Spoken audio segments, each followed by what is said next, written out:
You'll never see a help wanted ad for a breakdancer or a fire-eating entrepreneur. These are jobs that must be created with passion and hard work. Have you ever dreamed of starting your own brewery or making a living surfing? It's not easy, but you're about to see it's possible for those with the courage to try. Kind of like a sausage. I'm photojournalist Dave Eitzen. More and more people are turning their backs on unfulfilling careers to build a new life, making their dreams reality.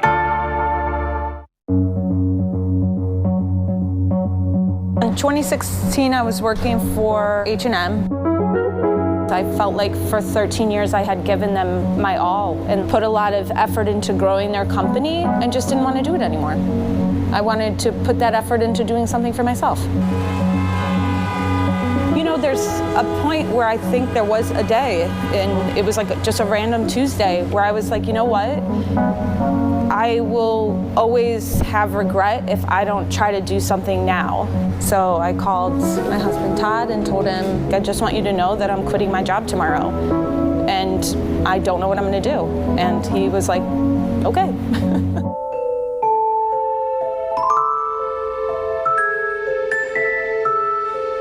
Opening a brewery was always a pipe dream. Todd had been a home brewer, and most of our off-time traveling, we would go to cities all over the country, do some hiking, go to national parks, camp, and then we'd always end up checking out craft breweries. And so we had been to over 400 breweries and tasted beer and always talked about it, never seriously. A couple weeks after I'd left my job, it just so happened that the Craft Brewers Conference, the largest industry event for craft beer in the US, was happening in Philly. So we paid a couple $1,000s for me to be able to register and go. And you're surrounded by 10,000 people who have all opened breweries. We were like students. We split up, we were going to these classes, everything from marketing to, you know, specific yeast strains, everything you could think of for operating a business. So I met people and kind of told them, you know, I think I might want to do this. And they were like, if you want to do it, you can do it. And I was like, oh, okay. My mind was blown. There's something about it that when you see it for the first time, it just grabs you. It's the athleticism, it looks cool, but there's also this clear, like, freedom of expression to it. I knew that there was this thing that existed in music videos sometimes. I had a couple friends in high school who, like, could do a couple little moves, but I didn't know that it was, like, a thing. And I would stand on the side and watch for, like, 2 years. I was just chilling. Like, I was too scared to, like, actually get involved with the dance. Then once I started getting into it, I found some friends there. We started, you know, kicking around on the floor. Once that popped off, I was like, I know this is where I'm gonna end up. I have to come to this city. I have to learn how to do this, like, in Philly the right way. I was gonna do whatever it took. It was a long time to make it work, but we made it work. It's my full-time gig, yep. What have you done before that? Nothing. Like getting up. Really? It was this or nothing. It was this or nothing, bro. We would go out every Sunday at Rittenhouse, me and my crew. If the weather was good, we would do street shows. That was enough to get us. And like people would throw money in a hat kind of thing? And we'd split it up and we'd say, great, this is how much rent is for this apartment. We're all going to squeeze in here, and we made it work. So we were doing that for a while. Then we're like, oh, well, maybe we could, like, I don't know, teach kids or something.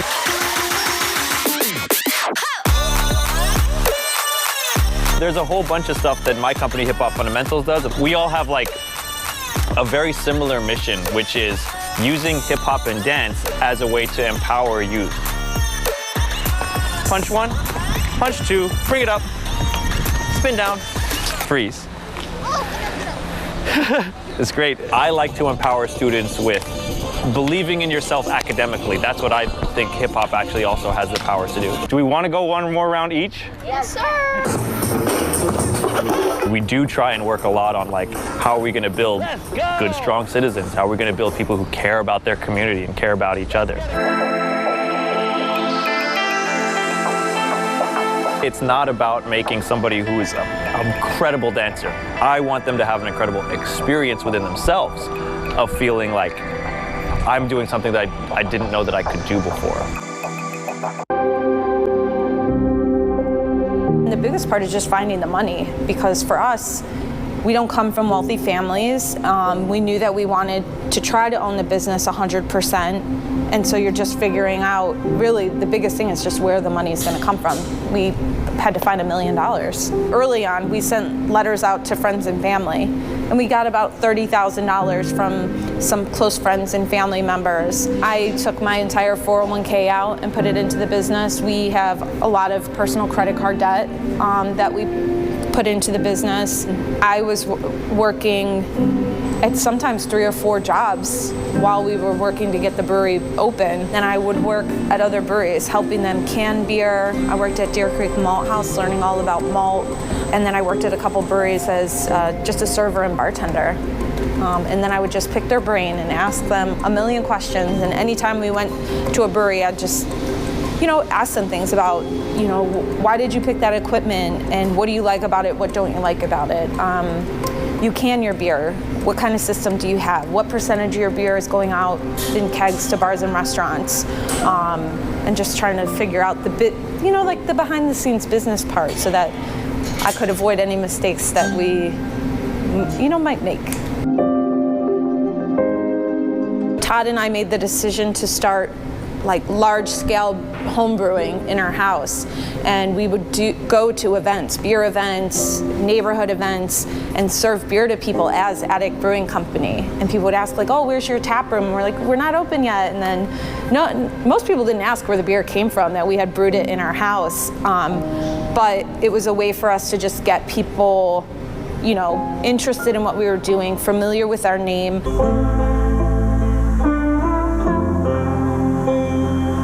One of the first places we lived here was an attic apartment here in Germantown, and that's where Todd learned to homebrew, and we would have, gatherings with our friends. And we felt like with Attic, it was a little nod to where we came from, where we started from, but also we both studied history, so we could incorporate history, vintage, nostalgia, and kind of all the weird random things you find in an attic. We wanted it to feel worn in, and we were on a budget, so a lot of the furniture that we found was used, or repurposed, or vintage, you can call it. It's also supposed to invoke nostalgia for people. So a lot of the tables in the tap room they're actual kitchen tables. So when you sit around it, you feel like you're at home, or maybe you're a grandma, or you grew up at a table like that. And the Tiffany lights above the bar, I had one of these above my kitchen table growing up. It reminds me of that.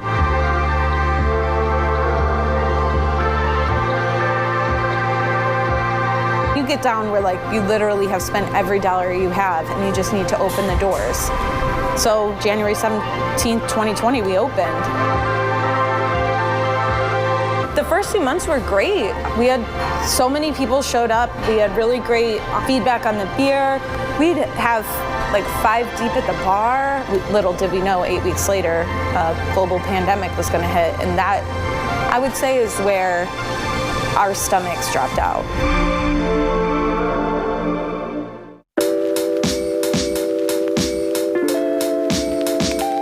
When I was starting in my fashion career, going to college, this was not my dream. I very accidentally joined the circus.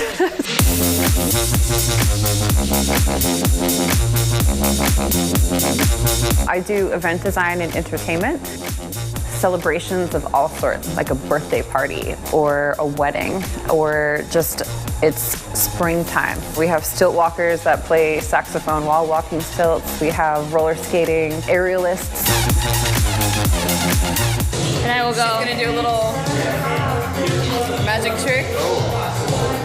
My background is in fashion production, and when I was going to school at Drexel for design and merchandising, I also met sideshow and circus performers. I helped make a fire eating torch for the amazing Barry Silver. He offered to teach me how to eat fire. My last, full-time paycheck job, I was a technical stylist for a company that created catalogs and e-commerce platforms for different brands. And so my clients were Calvin Klein, Kenneth Cole, Christopher & Banks.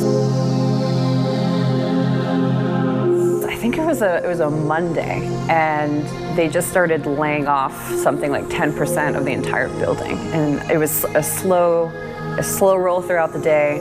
People would just get plucked out of their office and studio and then escorted out, and you never knew who was coming. And I got really excited. I was like, I'm gonna get laid off. This is gonna be great. I was still there at the end of the day, and I literally cried when I realized I was still working there. And I used that as my beginning of my path. Seven Textures was a very organic creation. It's been more reactionary, I think, than a company I intended to set out. My fashion shows kept developing, my performing kept developing, and I had clients love what I do, and they're like, you probably have great and talented friends. Can you bring them with you to our next event? And that's kind of how it started spiraling. I was like, oh yeah, I can bring a friend. And it turned into, oh, how many fire performers would you like?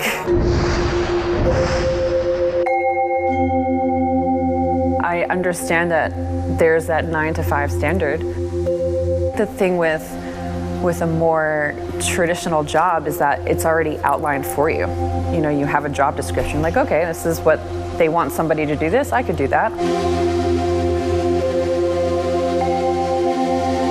The entrepreneurial spirit and the people that want to do those side projects and passion projects, they have a vision of something that isn't happening yet. And they recognize that something within themselves can make that happen.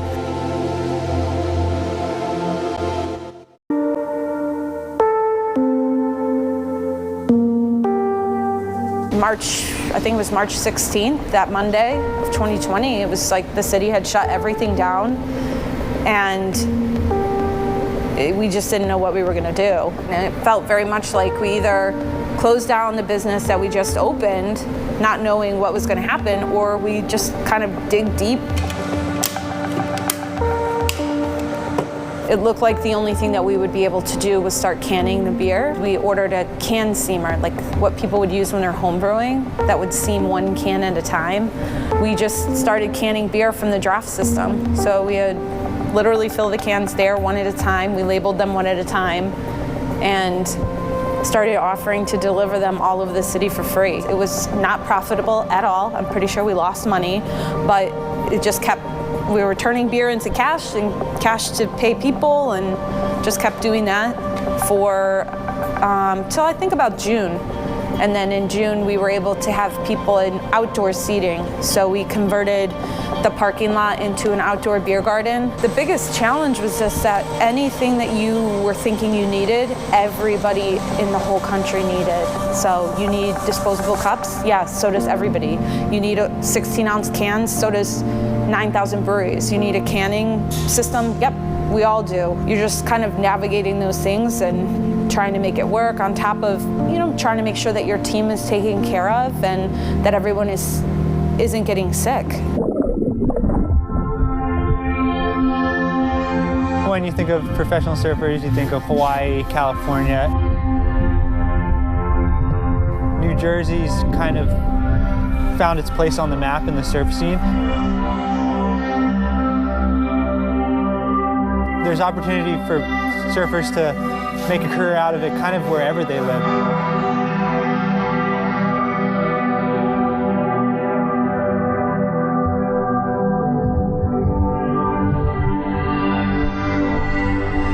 I've been surfing for 20 years, professionally for the past 12. So yeah, it's just kind of what I've always done. It's what I've loved doing as a kid.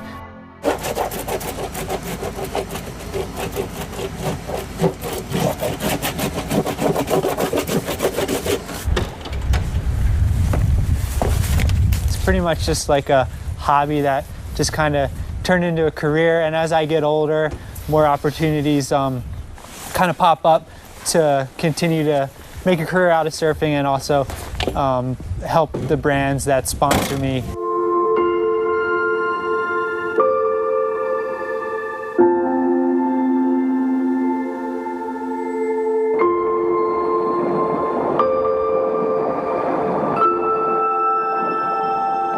The most important thing is, life's short.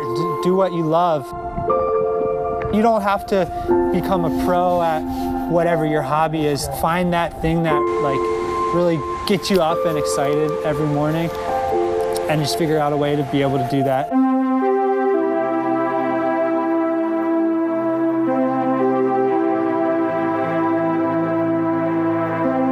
I wake up in the morning and I surf, and obviously I'm fortunate that it's allowed me to raise a family and take care of them. Me being a new father, I'm loving that as much, if not more, than surfing. As much as growing up, my whole mindset was like, what can I do for work, for whatever, just so I could surf every day. Now I'm starting to think like, what can I do so I could surf every day and also spend as much time as I can with my son.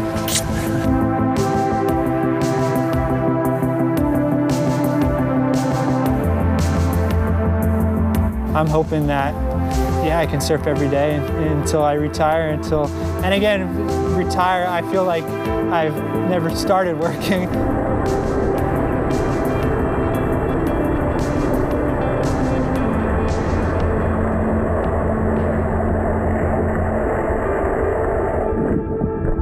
Great American Beer Festival is the largest commercial brewing competition in the world, and so it's a really big deal. Your beers are being judged next to the best beers in the country. One of the things we knew is that we had really good beer, and we had always planned to enter beer in the Great American Beer Festival. So October 2020, we put some beer in, and we ended up winning a silver medal for our Bloodhound Brown Ale. It was that way of saying that although we were a new brewery, like having it officially said that we brew some of the best beer in the country is just like, was amazing. It was my homebrew recipe too. So for me personally, I was like, oh. We have a diverse tap room and are inviting people to come experience craft beer that aren't usually included. We took a chance opening our brewery in Germantown, which no other brewery wanted to do. And we didn't have to wait for, all the developers to come in and change the neighborhood first to feel safe to open our spot here. We wanted it to be for the people that live here now, and are so incredibly grateful to the neighbors and friends and community for embracing us as much as we embrace them. Like, it's such a beautiful thing. When you come in here, you feel welcome. It's not like everyone's turning their head and snarling at you. If you sit at the bar and you come by yourself, I guarantee that you're gonna have a conversation with someone that you didn't know, and you're gonna leave with friends of yours. We live in the neighborhood too, and knowing that for so long nobody would open a business here or anything like this, we're so proud that we're the ones to do it, and to do it in a way that just feels like an awesome addition to this already cool neighborhood. Every single day is a struggle, and every single day has really great moments and challenges, which I think the challenge, solving problems, is what I signed up for. I feel like as a business owner, that's kind of what you do. But I'd say honestly, this week was the first time that I feel like we're on track to be the brewery that we wanted it to be, and it just took us a little weird way to get here. Inspired? Ready to walk off the job and search for a new career? Well, I got a few ideas of my own. I could build an Airbnb treehouse, or I could have a food truck. I could make fish tacos in a van shaped like a trout. I could travel and be a blogger. I could just blog about stuff.